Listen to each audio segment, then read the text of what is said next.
আমার গাজরগুলো আবার হারিয়ে গেছে। আমি তো খুব ভালো করে লুকিয়ে রেখেছিলাম। এভাবে চলতে থাকলে তো আমি না খেয়েই থাকবো। এটা আর সহ্য করা যাচ্ছে না। জঙ্গলে নিশ্চয়ই কোনো চোর লুকিয়ে আছে। বিষয়টা খুবই অদ্ভুত লাগছে। আমার মনে হচ্ছে চোরটা আমাদেরই আশেপাশে আছে।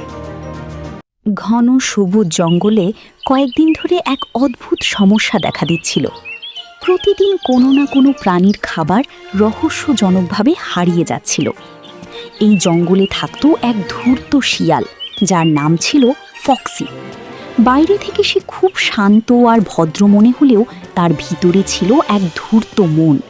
সে সব সময় সুযোগ খুঁজত অন্যের খাবার চুরি করার জন্য। নিজে কষ্ট করে খাবার খুঁজতে আমার ভালো লাগে না। অন্যরা যখন খাবার জমায়, আমি তখন সেখান থেকেই নিয়ে নিই। এক সকালে রিনি অনেক কষ্ট করে মাঠ থেকে বড় বড় গাজর সংগ্রহ করল। সে ভাবছিল কয়েকদিন নিশ্চিন্তে খাবার থাকবে তার কাছে, কিন্তু সে জানত না কেউ তাকে দূর থেকে লক্ষ্য করছে। আজ সত্যিই অনেক ভালো গাজর পেয়েছি। এগুলো থাকলে কয়েকদিন চিন্তা করতে হবে না। বাহ, দারুণ সংগ্রহ। আজ রাতে এগুলো আমার হয়ে যাবে। রাত নামতেই পুরো জঙ্গল নিস্তব্ধ হয়ে গেল। এই সুযোগে ফক্সি চুপচাপ রিনির জায়গায় গেল। সবাই ঘুমিয়ে গেছে। এখন সময় সঠিক কাজ করার। কেউ কিছু বুঝার আগেই আমি সব নিয়ে নেব। পরদিন আবার খাবার হারানোর ঘটনা ঘটল, আর প্রাণীরা সবাই মিলে একটি সভা ডাকল। তারা সবাই খুব চিন্তিত ছিল এবং একে অপরকে সন্দেহ করতে শুরু করেছিল, কিন্তু কেউই আসল চোরকে ধরতে পারছিল না। আমাদের এখন একসাথে কাজ করতে হবে, না হলে এই চোর থামবে না। চোর খুব বুদ্ধিমান, কিন্তু আমরা হাল ছাড়ব না। প্রাণীরা সিদ্ধান্ত নিল চোর ধরার জন্য একটি ফাঁদ তৈরি করবে। তারা একটি খোলা জায়গায় খাবার রেখে সবাই লুকিয়ে থাকবে। তাদের বিশ্বাস ছিল এবার চোর ধরা পড়বেই। ফক্সি দূর থেকে সব শুনেছিল। তারা খাবার রেখেছিল ঠিকই, কিন্তু ফক্সি আর আসেনি। অনেকক্ষণ অপেক্ষার পর সবাই গিয়ে দেখল কেউ ধরা পড়েনি। আমরা কিছুই করতে পারছি না। চোর যেন অদৃশ্য হয়ে গেছে। একদিন ফক্সির মনে হলো সে একদিন নিজের খাবার নিজেই সংগ্রহ করবে, কারণ সবসময় চুরি করাও যে ঠিক না সেটা সে ধীরে ধীরে বুঝতে শুরু করছিল। আজ আমি নিজে খাবার জোগাড় করব। দেখি এটা কতটা কঠিন। সারাদিন ঘুরে ফক্সি বুঝতে পারল খাবার জোগাড় করা কতটা কষ্টের কাজ। তার শরীর ক্লান্ত হয়ে গেল, কিন্তু তবুও সে খুব কম খাবার পেল। এটা তার জীবনের এক নতুন অভিজ্ঞতা ছিল।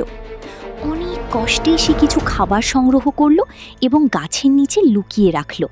সে ভাবল এবার কেউ তার খাবার নিতে পারবে না, কিন্তু সে জানত না তার জন্য আরও কিছু অপেক্ষা করছে। সেই গাছে থাকা দুষ্টু বানর সব কিছু দেখছিল।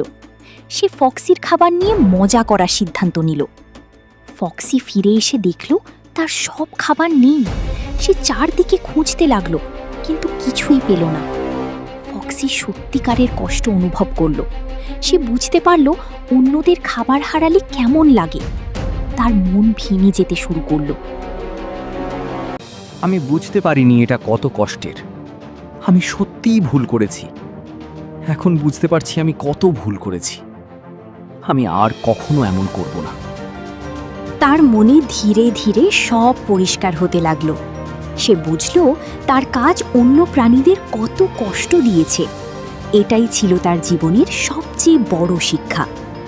পরদিন ফক্সি সবাইকে ডেকে তার ভুল স্বীকার করল। সব প্রাণী অবাক হয়ে তার কথা শুনল। তারা তার পরিবর্তন দেখতে পেল। আমি তোমাদের খাবার চুরি করেছিলাম। আমাকে ক্ষমা করে দাও। আমি আর করব না। যদি তুমি সত্যিই বদলাও, আমরা ক্ষমা করব। ভুল স্বীকার করাই বড় কথা।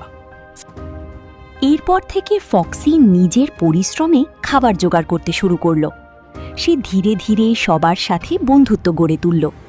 জঙ্গল আবার শান্ত হয়ে গেল। জঙ্গলে আবার আগের মতো শান্তি ফিরে এলো। সব প্রাণী একসাথে সুখে বসবাস করতে লাগলো।